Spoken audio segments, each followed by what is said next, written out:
Engineer है इलाहाबाद से। उन्होंने कहा है कि आचार्य जी, ध्यान अथवा योग से उत्पन्न होने वाले सुखद अनुभवों से मुक्त कैसे हो? मुक्त क्या होना है, और अपने आप को याद दिलाना है कि जब उसकी छाया ऐसी है तो वो कैसा होगा।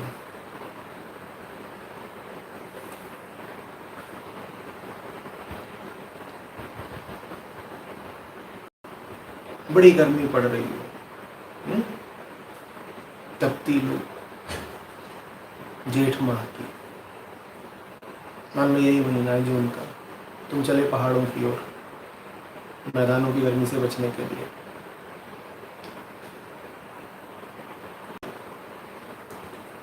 और जाना है तुमको दूर ऊपर,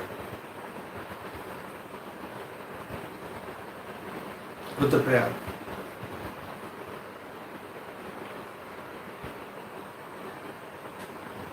पर रुड़की पार किया नहीं, हरिद्वार के थोड़ा निकट पहुंचे नहीं कि मौसम बदलने लगा, हवा ठंडी होने लगी।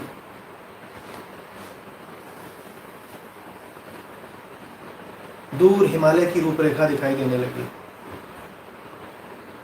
सुखद अनुभव होने शुरू हो गए। क्या करोगे, रुक जाओगे या ये कहोगे कि जिसकी झलक मात्र जलन का, ताप का, दुख का निवारण कर रही है, उसका सानिध्य कैसा होगा। अचरज होता है मुझे जब लोग योग, ध्यान, भक्ति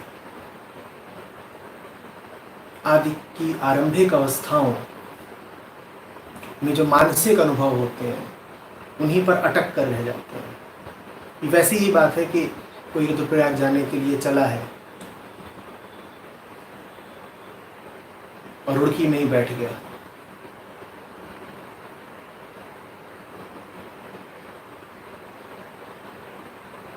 ये ऐसी ही बात है कि कोई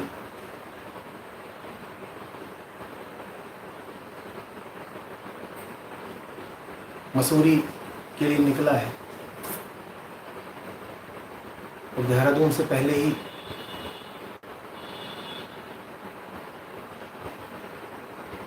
बैठ गया।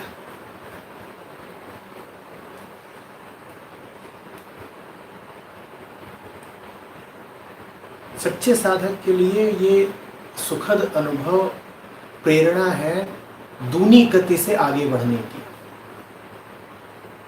और जिसे आगे नहीं बढ़ना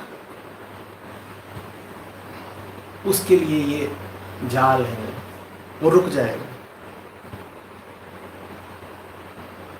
वो कहेगा इतना ही काफी है। कौन जाए हिम शिखर पर।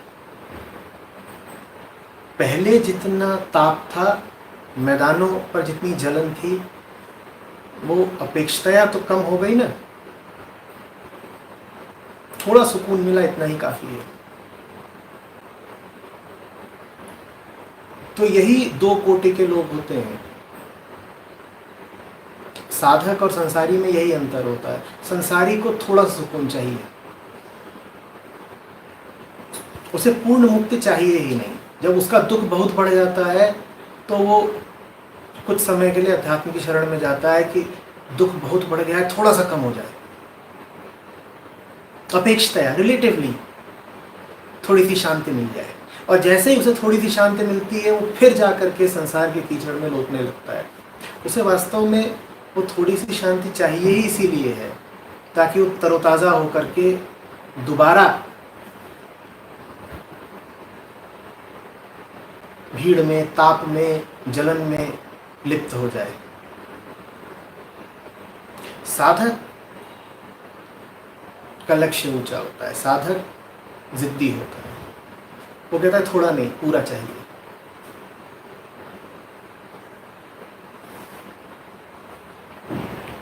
तो जब थोड़ा सा सुकून मिलता है तो साधक कि ऊर्जा दूनी हो जाती है। वो कहता है बढ़ो बढ़ो आगे बढ़ो। और जब थोड़ा सुकून मिलता है तो संसारी की ऊर्जा आधी रह जाती है। वो कहता है अब आगे जाकर क्या करना है।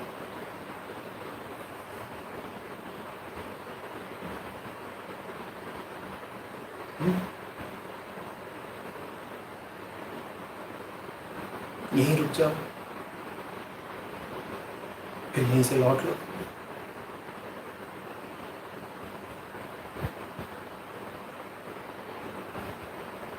तो घूम फिर करके बात वहीं पर आ जाती है। प्रश्न एक ही है, हिमशिखर से प्रेम है क्या? अगर प्रेम होगा तो रास्ते के दुख और रास्ते के सुख दोनों आगे बढ़ने की ही प्रेरणा बनेंगे। और अगर प्रेम नहीं होगा तो रास्ते के सुख और रास्ते के दुख दोनों वापस लौटने के ही कारण बनेंगे।